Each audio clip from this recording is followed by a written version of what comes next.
Welcome to ITP 160, Introduction to Game Design and Development. I'm Mr. Smith, your instructor. This video is just a brief introduction to kind of let you know who I am and what this class is about and what the expectations will be of you for this spring 2017 semester.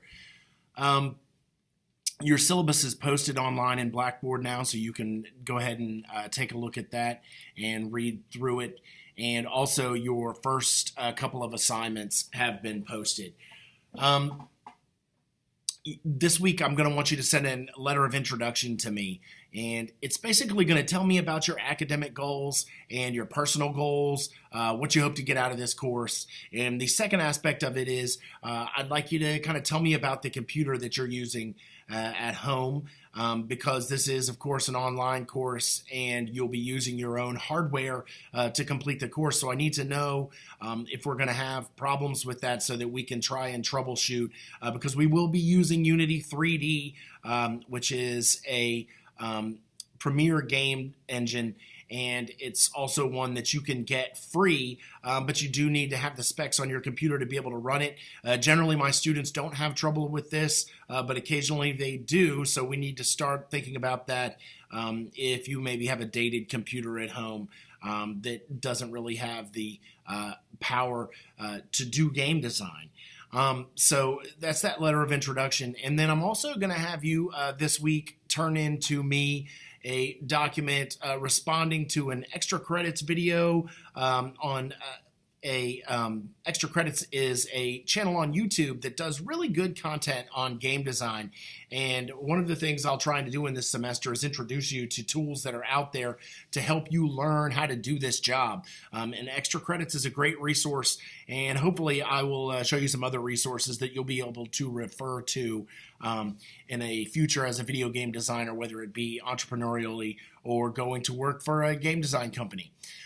So those are the two assignments that I'm going to have you turn in this week, and it's important that you get those turned in to me because especially in this first week, I use your assignments to see who might not actually realize they're in this course. Sometimes I have students sign up that don't do any work and I drop them. That's generally the policy of VCCS is to drop students who don't show up at the very beginning of class. So we want to make sure that you get your work in so that I know that you are actually studying with me this semester, okay? You're going to have two assessments that you will be taking in a proctored environment this semester, so be conscious of that. There will generally be multiple choice questions just to make sure that you're getting the basic concepts that I'm delivering in the course. This course, we do development in all of our video game courses that I teach. This course talks a lot about concepts in game design, design specifically. So, you can make the best technically sound game in the world, but if it's not built on sound gaming principles, if it's not a good game, it doesn't matter how crisp the graphics are or how great the functionality and mechanics of the game are. If you haven't, put the creativity and time into developing a good game, it's hard to be successful. You need obviously the foundation of good sound game design principles inside of whatever work you're doing if you want to create a good game. I think that makes sense. And most of you probably have played games that have fantastic mechanics or great graphics, but at the end of the day end up not being very enjoyable to play because it just wasn't built on sound gaming principles. It needs to be fun, and we're going to talk about what makes a game fun and how do you design with that in mind. So we'll talk about how design principles. We'll talk about genres of games. We'll talk about specifically what makes a game fun. And there's a lot of science out there on that. Gaming is a huge industry. So there's lots of research out there by the companies that make games about, what is it that players like and how you could be mindful of that when you're creating. We're going to talk about elements of storytelling inside of games and how you create a great story inside of a video game, and how this medium allows you to tell stories, and what are the best ways to tell a story inside of a game, and using the technologies that games allow you to use. Storytelling inside of a game is going to be different than storytelling in a movie or storytelling in a novel, because it's a different medium. So we're going to address how to best use the medium that you're choosing to be creative inside of to tell your stories. We're going to talk about development. We're going to talk about debugging. We're going to talk about using Unity 3D to create games. We'll talk about other game engines. But specifically, we're going to use Unity because you got to start somewhere. Unity is probably the most popular mobile game development engine out there right now. A lot of your AAA games, that are on your consoles are developed with what we call proprietary software that you wouldn't have access to unless you worked for those companies anyway. So Unity is, a great tool, and you'll see that it's very powerful, and you can, definitely execute your visions, creative visions using Unity. We'll talk about the future of gaming. We'll talk about virtual reality. And we're just frankly going to practice making games also. There are going to be assignments just following tutorials to make a variety of games. Some of you that may have studied with me before have done this.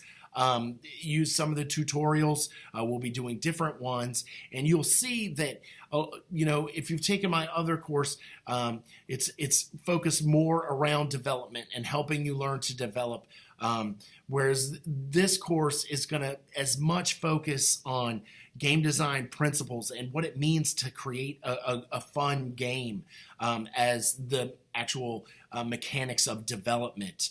Okay, so that's kind of the focus of this course.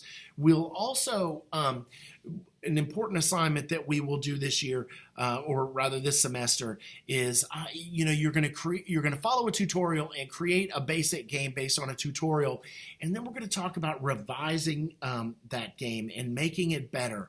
How do you improve on a game? This is something called iterative design. Iterative design. ITERATIVE. It is very important. If any of you have volunteered to be a beta tester for a game that's coming out, you've been a part of iterative design. So we're going to learn about that, and it's very important. We're going to learn about mechanics, dynamics, and aesthetics. Study this in all of the courses that I teach, because it's also fundamental to game design. So we're going to give you a chance to get a lot of practice in. Communication is very important to being a great game designer, and I think the extra credits video that you'll watch and comment on this week will talk about that as well. But in terms of communication practice in this course, it is important that you stay in contact with me, especially when you're having problems. If you're working on a tutorial and you can't make something work, you need to communicate with me right away. This is one of the reasons that you should not wait till the last minute to work on the assignments in this course. Everything always takes longer than you think it's going to take. Trust me.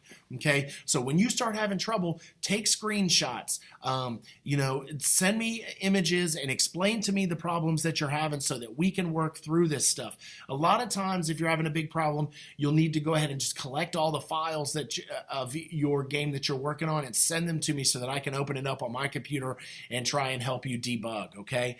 But we will go through, how to create games in Unity and save them and share them. And you're going to get a lot of practice in this semester. If you're an advanced student, if you've studied with me before and you want things to go faster, you got to understand that, when I develop courses for community college, I'm developing for all levels. But, myself, I studied at Full Sail, and when I was working on projects for them, and I wanted to extend. I knew I could do more. I was relatively more technically proficient than a lot of my classmates. So, I went above and beyond. I, really worked with my creative vision and tried to push my assignments further. And that's what you need to do to get as much out of this course as you can. you'll find that these tools and resources that I'll share with you go very deep, and there's lots of content out there to help you learn to do this. So, when we finish this course, I'm hoping that you'll have the tools so that you yourself can go further and teach yourself more. And that's a big part of this course, is for me teaching what we call metacognitive skills, the ability to think about your own learning and make plans to teach yourself the things you know. In terms of my own personal game design projects, I'm a video game designer, and in terms of creating games that I make, so much of it involves research and figuring out how to execute mechanics that I have designed into my game. When I design a game, usually it's not just going to be exactly like some other game that you've played before. The mechanics of it, the things that you need to make the game do might be completely novel to the game you're creating. And so you've got to have the abilities to go out there and look through resources and look into code libraries and figure out how to make your game do stuff that you might not already know how to do. If you're making good games, you're probably always going to be stretching beyond, the skills that you already have. And that's a big part of this course, is for you to learn how to grow and do more yourself. So if you need extension, if you're someone that feels like you're not being challenged enough, contact me and we'll figure out how to take your assignments to the next level so that you can practice new skills and get as great at this as you can possibly be. So make sure to stay in touch with me this semester.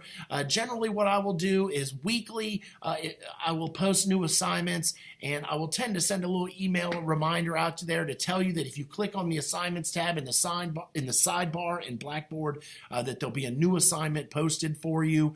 But nonetheless, make sure you're checking into Blackboard, multiple times a week, checking your email, looking at the assignments tab, and looking at announcements so that you can make sure that you stay up to date with the assignments in the course. Really looking forward to this course. Please make sure that you stay in contact with me and let me know any way that I can help. And hopefully we're going to have a great spring 2017 here in our ITP 160 Introduction to Game Design and Development.